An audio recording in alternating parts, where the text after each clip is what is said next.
Hello everyone, कैसे हैं आप सब। उम्मीद करते हैं आप लोग अच्छे होंगे। फ्रेंड्स, आप लोग मेरे पीछे देख सकते हैं बैकग्राउंड कि मैं अभी नेपाल घूमने आया हूं। फ्रेंड्स, तो मैं एक पीछे में देख सकते हैं कि बांध देख रहा हूं। ये बांध बनाए गए हैं कोसी नदी में बाढ़ से होने वाले तबाही को रोकने के लिए।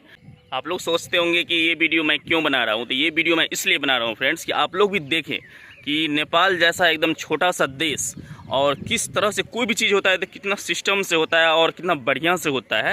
हालांकि मैं ये नहीं कहूँगा कि 100% बढ़िया कोई भी चीज़ में हो सकता है, लेकिन बहुत ऐसे चीज़ हैं जो बहुत अच्छे हैं। जो नदी बाढ़ से तबाही मचाती है उसके किनारे आप जो देखते होंगे बांध बनाए गए हैं। कई जगह ऐसे आप लोग सोशल मीडिया में देखे होंगे फ्रेंड्स कि कई जगह जो बांध बनाए जाते हैं तो टूट जाते हैं, जिसके चलते, क्योंकि फ्रेंड्स आप लोग को पता है कि वर्ल्ड नंबर 1 हम लोग पॉपुलेशन में आ चुके हैं। अगर जनगणना हो तो हम लोग नंबर 1 पे हैं ऑलरेडी।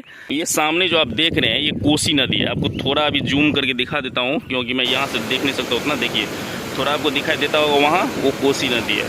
और यहाँ देखिए बांध, देखिए आप पहले आपको पूरा यहाँ से वहाँ दिखाते। देखिए, देख लिए मैंने ये पूरा आगे चला गया उधर। तो देखिए पूरे पत्थर से कितने अच्छे से पहले सेटिंग है और उसके बाद यहाँ पे जाली दिया गया है कितना अच्छा से, ताकि अगर पानी टकराए भी तो पत्थर पे पड़े, मिट्टी तो है ही नहीं तो कोई प्रभावित होगा नहीं। ऊपर से जाली इसलिए दे दिया गया है ताकि ये पत्थर जो है नीचे सरके नहीं। तो ये पूरा बढ़िया है। और ऊपर में देख सकते हैं अभी वैसे ये निर्माणाधीन है और कितना चौड़ीकरण है, बढ़िया चौड़ीकरण है।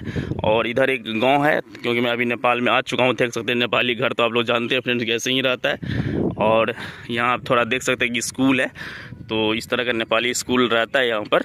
आप लोग इस वीडियो के बारे में क्या सोचते हैं कमेंट में ज़रूर बताइएगा, है ना। तो मिलते हैं नेक्स्ट वीडियो में। Bye bye, take care.